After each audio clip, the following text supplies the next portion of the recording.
या बातमीचे प्रायोजक आहेत हॉटेल बडे मियां। शेतकऱ्यांच्या प्रश्नांसाठी आयुष्यभर राजू शेट्टी यांनी ज्या पद्धतीने रस्त्यावर येऊन संघर्ष केलाय व संसदेत जाऊन शेतकऱ्यांच्या हिताचे निर्णय घ्यायला सत्ताधाऱ्यांना भाग पाडले, तसेच मनोज जरांगे पाटील यांनी मराठा आणि बहुजन समाजाच्या हितासाठी रस्त्यावरच्या लढाईबरोबरच कायदे मंडळात जाऊन मराठा समाजाच्या हिताचे निर्णय घ्यायला सरकारला भाग पाडायचे असल्यास त्यांनी लोकसभेची निवडणूक लढवायला हवी। तसेच जालना मतदारसंघातून ते लोकसभेची निवडणूक स्वतंत्रपणे लढवत असतील तर स्वाभिमानी शेतकरी संघटना यांच्या पाठीशी उभी राहील, असे आवाहन स्वाभिमानी शेतकरी संघटनेचे प्रदेशाध्यक्ष संदीप जगताप यांनी मनोज जरांगे पाटील यांना केले। राजू शेट्टी यांनी कायदे मंडळात जाऊन उसाच्या FRPचा विषय सरकारकडून मान्य करून घेतला। चुकीचे भूमी अधिग्रहण बिल संसदेतून उधळून लावले। हे केवळ राजू शेट्टी लोकसभेत होते म्हणून शक्य झालं। म्हणून रस्त्यावरच्या संघर्षाबरोबरच कायदे मंडळामधील लढाई खूप महत्त्वाची आहे। रस्त्यावर त्यांनी उभा केलेला मराठा आरक्षणाचा लढा हा अलौकिक आहे, परंतु या लढ्याला आजही पूर्ण यश मिळालेले नाहीये। कायदे मंडळात नवीन कायदा झाल्याशिवाय मराठा समाजाला कायमचे टिकणारे आणि योग्य आरक्षण मिळणे अशक्य आहे। यासाठी कायदे मंडळात मनोज जरांगे पाटलांसारखा प्रतिनिधी असायला हवा।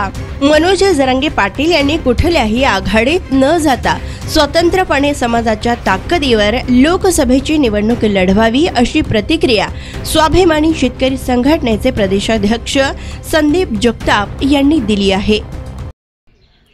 महाराष्ट्रातल्या मराठी माणसाला एकत्र करून मराठा आरक्षणाचा जो अलौकिक लढा मनोज जरांगे पाटलांनी उभा केला त्याला खऱ्या अर्थानं सलाम केला पाहिजे। त्यांच्या आंदोलनानं यश पदरात पडलंच, परंतु ते यश टिकाऊ आहे असं अनेकांचं म्हणणं नाही। अगदी मनोज जरांगे पाटलांचं सुद्धा मत आहे की हे कायद्याच्या चौकटीत टिकणारं नाही किंवा मराठा समाजाला पूर्ण न्याय मिळाला नाही। याचं कारण असं आहे की 52% जी अट आहे आरक्षणाची, ती अट रद्द झाल्याशिवाय मराठा समाजाला खऱ्या अर्थानं न्याय मिळणार नाही। आणि मराठा समाजाला न्याय मिळवायचा असेल तर संसदेमध्ये नवीन कायदा पारित होणं गरजेचं आहे। 52%ची अट शिथिल होऊन त्याच्यामध्ये वाढ होणं आवश्यक आहे आणि हा अधिकार फक्त संसदेला आहे। जर संसदेला हा अधिकार आहे तर हे बिल मंजूर करून घेण्यासाठी, तिथं कायदा करून घेण्यासाठी मनोज जरांगे पाटलांसारखा एक योद्धा संसदेमध्ये असायला हवा। जसं राजू शेट्टी साहेबांनी आयुष्यभर रस्त्यावरती शेतकऱ्यांचा लढा लढला, पण त्याचबरोबर ते संसदेत गेले आणि उसाचे FRP सारखा कायदा करून घेतला। जे चुकीचं भूमी अधिग्रहण बिल होतं ते उधळून लावलं। हे राजू शेट्टी साहेब संसदेत होते म्हणून शक्य झालं।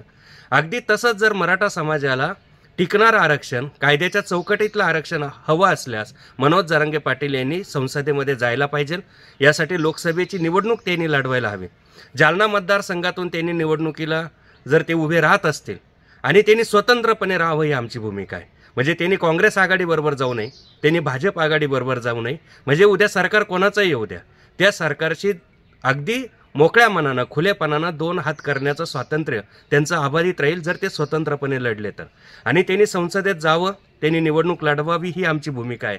आणि जर जालना मतदारसंघातून मनोज जरांगे पाटील उभे राहत असतील, संसदेची निवडणूक स्वतंत्रपणे लढवत असतील तर त्याला स्वाभिमानी शेतकरी संघटनेचा पाठिंबा आहे। अर्थात काय भूमिका घ्यायची हा त्यांचा अधिकार आहे, पण मनोज जरांगे पाटलांसारखा, राजू शेट्टी साहेबांसारखा माणूस हा संसदेमध्ये असायला हवे अशी आमची प्रामाणिक भावना आहे।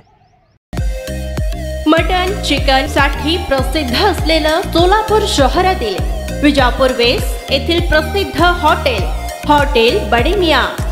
पाया tahri mutton biryani, chicken biryani, mutton seekh, chicken 65 आदी मिळण्याचं एकमेव ठिकाण हॉटेल बडे मियां।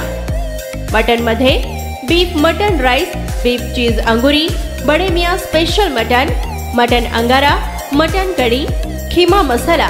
चिकन मध्ये chicken rice, chicken Malvani, special Bade Miyan chicken, chicken cheese angoori, chicken tikka, chicken Hyderabadi, butter chicken, kadai chicken masala असे भरपूर आयटम्स उपलब्ध।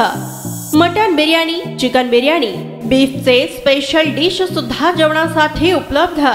खास हॉटेलमध्ये जेवणाची सोय आणि पार्सलची सोयही उपलब्ध।